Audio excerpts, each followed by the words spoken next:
Assalamualaikum warahmatullahi wabarakatuh. Alhamdulillah. Asyhadu an la ilaha illallah, asyhadu anna Muhammadan abduhu wa rasuluh. Wa ba'du. Saudara-saudara, di penghujung bulan Desember ini, yakni tanggal 24 Desember, hari Jumat, organisasi besar di Indonesia, Nahdlatul Ulama, sedang melaksanakan muktamar sejak 2 hari yang lalu, dan pada hari ini telah memilih dewan tertinggi, yakni masyayikh, terdiri dari beberapa kiai akhyar sebagai pimpinan terpilih, dan setelah itu mengadakan pemilihan ketua umum daripada Lajnah Tanfidiyah Partai atau Tanfidiyah Partai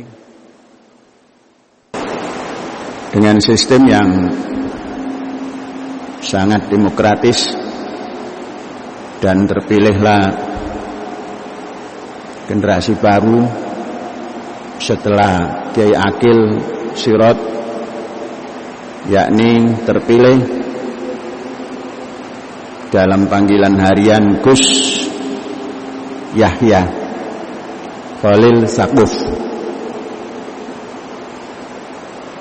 dengan perbandingan suara yang cukup meyakinkan, di atas 50%. Saudara-saudara, organisasi besar menjelang 100 tahun umurnya, nanti pada tahun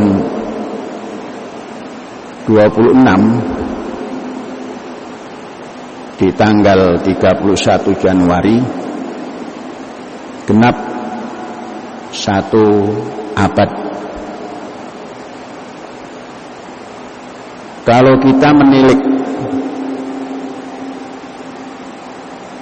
organisasi kemasyarakatan yang bersifat keagamaan ini, yakni Nahdlatul Ulama, itu berdiri setelah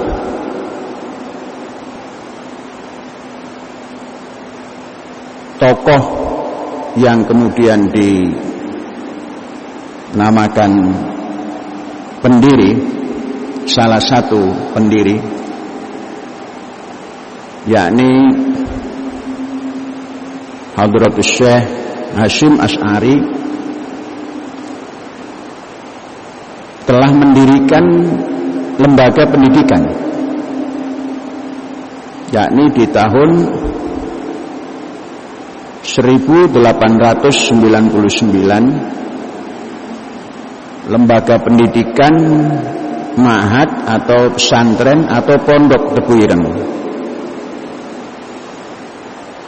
Pondok Tebu Ireng termasuk sebuah lembaga pendidikan pesantren yang tergolong modern, sebab ukuran modern ketika itu adalah pembelajaran yang berbasis pada adanya manhaj, adanya tujuan pembelajaran, kemudian adanya kurikulum apa yang mau dicapai, kemudian adanya papan tulis, menulis untuk menerangkan sesuatu yang belum dipahami oleh pelajar, kemudian ada meja tulis, sekalipun ketika itu tempat duduk adalah lantai, namun ada meja tulis. Setiap pelajar duduk di atas lantai dan tangan disandarkan ke meja pendek semacam rak. Kemudian ada papan tulis di depan, kemudian ada kiai atau ustadz yang menerangkan pelajaran apa yang dijalankan ketika itu. Saudara-saudara, kalau kita tinjau rentan waktu daripada 1899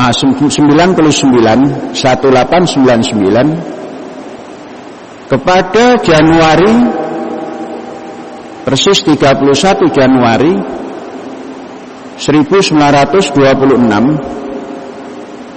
itu punya rentan waktu 27 tahun, atau katakan 27 tahun. Perjalanan seperti itu dihimpunlah para alumni, dihimpunlah para ustadz yang ketika itu dipanggil kiai dari ujung Jawa Timur sampai ujung Jawa Barat dan juga Kalimantan Selatan. Saya masih ingat cerita Kiai Wes Abu Bakar dari Menes menceritakan pada tahun itu, tahun 26 itu, Kiai Haji Abdurrahman dan Kiai Haji Yasin, Muhammad Yasin, berangkat dari stasiun Menes menuju Surabaya, yakni untuk menghadiri pendirian daripada Nahdlatul Ulama, di mana Kiai Muhammad Yasin dan Kiai Abdurrahman bin Jamal yang ada di Menes sudah memiliki daripada organisasi pendidikan yang dinamakan Matla'ul Anwar. Banyak orang mengatakan tahun 16 berdiri Matla'ul Anwar, tapi Syekh meneliti sesungguhnya pada tahun 1908 menurut penelitian Syekh. Nah, dan betul, tapi betul selatan bagian barat ujung daripada perjalanan kereta api dari Jakarta, beliau Surabaya di zaman itu tahun 26. Betapa hebat kasih. Kemudian tahun itu Mbah daripada Mbah Buyut Kiai Haji Muhammad Faqih bin Abdul Jabbar, sesungguhnya pendiri pertama daripada Nahdlatul Ulama, bergabung di Surabaya. Kemudian dari Madura dan dari Jawa Timur bagian timur sekali kumpul semuanya di situ dan berdirilah Nahdlah, kebangkitan ulama para cendekia. Jadi sebuah nama yang inspiratif, sebuah nama yang sungguh-sungguh punya makna. Kebangkitan cendekia. Sebelum ada ikatan cendekiawan Muslim pada 1926 berdiri suatu organisasi kebangkitan cendekiawan. Dan saudara-saudara, betapa hebatnya sebuah nama itu tidak dibingkai dengan sebuah agama, tapi dibingkai dengan al-ulama.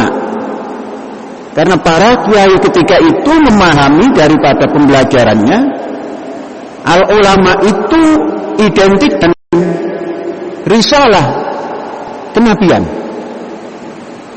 Mereka mempunyai landasan yang kokoh. Al-ulama warasatul anbiya. Maka tidak dibingkai dengan nama ulama Islam. Ini hebatnya orang tua dulu, hebatnya leluhur-leluhur Indonesia yang beragama Islam itu membuat sebuah nama kebangkitan cendekiawan yang jelas al-ulama warasatul anbiya. Saudara-saudara, 27 tahun mempersiapkan, kemudian berdirilah pergerakan cendekiawan. Dalam perjalanan yang hampir 100 tahun, Nahdlatul Ulama yang ketika itu punya ciri kaum kiai yang relatif belum sampai kepada makna al-ulama yang secara luas, secara gradual, ibu-ibu lain jalan terus tanpa henti. Kita bisa melihat kader daripada Nahdlatul Ulama hari ini menjelang 100 tahun, 5 tahun ke depan 100 tahun sudah mewarisi al-ulama dalam arti sesungguhnya, dalam tanda petik. Saudara-saudara, 100 tahun, 95 tahun menggiring kader untuk menjadi al-ulama dalam arti yang seluas-luasnya. Ulama dalam segala segi. Nahdlatul Ulama sudah memiliki kader yang seperti itu. Kalau kehidupan itu dihitung dari Epo Lexus Budhankam, Nahdlatul Ulama sudah memiliki kader-kader itu hampir 100 tahun pembinaannya. Ini yang harus kita berikan apresiasi kepada organisasi besar Nahdlatul Ulama yang hari ini telah mengadakan muktamar, dan habis sholat Jumu'ah ini akan diadakan penutupannya, dan terpilihlah tokoh muda Gus Yahya Khalil Stakuf yang lahir tahun 66. Kalau kita hitung hari ini usia beliau adalah 55, usia yang cukup potensial untuk membawa Nahdlatul Ulama mengeluarkan jati dirinya, menampakkan jati dirinya sebagai al-ulama yang tidak sempit. Dan hari ini kader-kader itu telah wujud dan terus bergerak maju. Selamat pada Nahdlatul Ulama yang telah mengadakan muktamar dengan sangat baik dibanding dengan 6 tahun yang lalu yang terjadi sedikit persengketaan yang tak terselesaikan sampai akhir, baru dalam perjalanan bisa diselesaikan. Tapi kongres kali ini, muktamar kali ini sangat baik perjalanannya. Saya mengikuti dari waktu ke waktu sampai penghitungan suara tadi masih diikuti. Sekali lagi selamat kepada Nahdlatul Ulama yang telah melaksanakan muktamar dengan sukses dan telah menampilkan kader generasi penerus yang tepat waktu menjelang 100 tahun daripada umur Jum'iyah ini. Sekali lagi selamat. Saudara-saudara, itu ucapan selamat kita kepada pergerakan Nahdlatul Ulama. Saja, hadza wallahu yar'ana wa yahfazuna walhamdulillahirabbil alamin. Merdeka!